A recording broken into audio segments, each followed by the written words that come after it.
say people are 78% liquid, but most seem to be denser than stone. Some macaques posing on Instagram and TikTok even call themselves rocks. But Soft Johnson need a dose of Kevin just to get hard. A needle and ass every month for the six-pack, and a booster from Johnson & Johnson for protection against getting knocked out. No, my bad, against getting knocked up. But that's the society for you. A bunch of empty zeros with prescribed treatments that make humans mutate into snow-blowing fans and Kool-Aid snorting superheroes. Most people generally only judge a book by its cover. In a world filled with doctors, teachers, professors, scientists and scholars, the majority doesn't even know their native language and can't read, so isn't surprising. Just like with books, they only judge each other by reputation of publisher, age, price tag, and color. I had to learn nearly everything through countless mistakes, trials and errors, but some things I always knew since I can remember. It's not about what people think, it's about what you feel inside. Although I wasn't prideful and knew how to put shame aside, my biggest failures in life came from giving up. That's why the last time I failed, I still continued to try. Was misguided, mortified, battling anxiety every single night. I was watching a slowly approaching landslide, but never thought of myself. Day after day I only tried to give and provide. Seeing her smile was worth any pain, it was all I ever needed to be satisfied. I was scraping layers off from inside a coffin. No tools, only nails. Not drinking water but my own tears. I tried to keep up the poker face, but in reality I wasn't in good shape for years. I could always easily read cards of all other players, but never cared calling their bluff. I had my own problems, and just like others began covering them up. Never was into Halloween. Time went on, it all seemed fine. Saw the same face in the mirror, but it was a lie. There came a moment when the mask took over and I could no longer smile. I don't know when it happened, but I guess one evening I was too tired, didn't pay attention. Dozed off in a mask, fell into coma and didn't wake up. If your dreams get a regular, realistic environment, how can you tell when you're conscious and when locked up behind invisible bars of your own prejudice and entitlement? How can you tell whether or not reality is imminent, and if you're awake now, or still in a mental imprisonment? Better not think about it, or those intellectuals might start telling you to take your predicaments. I'm a strophic poet inside my own epic poem, but the library I'm in looks like one blank English verse, victoriously parading in vicious paradise that's already been lost. I'm a long non-isomorphic unit, and a clone simple standing don't belong to regular stanzas. I'm half shark, half Poseidon, producing stupendous extravaganzas. Swimming naked in an aquarium full of pajama-wearing puffers and piranhas glued pacified by soap operas, denying they have been caught in the wide web, frozen in bottled Pacific cod.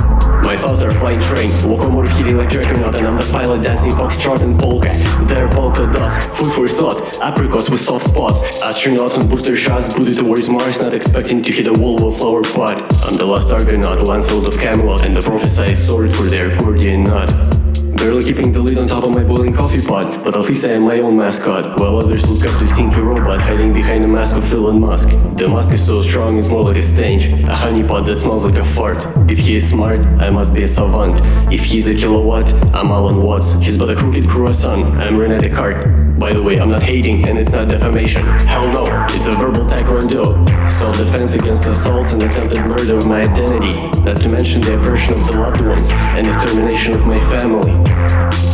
This is just an honest rondo, a real public response to the injustice of every rascal, all acting Justin Trudeau's in the circus of jugglers, council of scoundrels impelling infants on needles, drowning them in drug fountains, illegal evil oil peddlers for leaders pretending they're paralegals, playing saviors, defenders, almost King Leonidas. In reality, but feeble done beetles in fetal positions, feeding of fetuses, enslaving children, giving them lethal fecal waste while stealing their dreams and freedoms.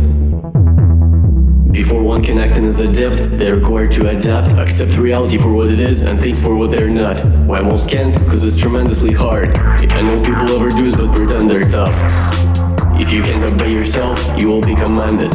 We choose to possess willpower and authority over ourselves, or to betray the Lord within and leave him stranded. When we don't choose to be free, we choose to be enslaved.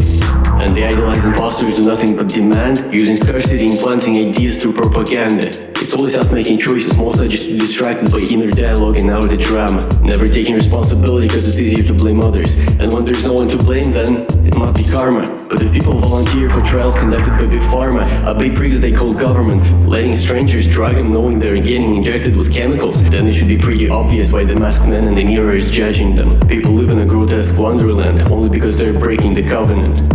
Instead of making amends and fulfilling their part of the agreement, they shred the entire contract and file articles of impeachment.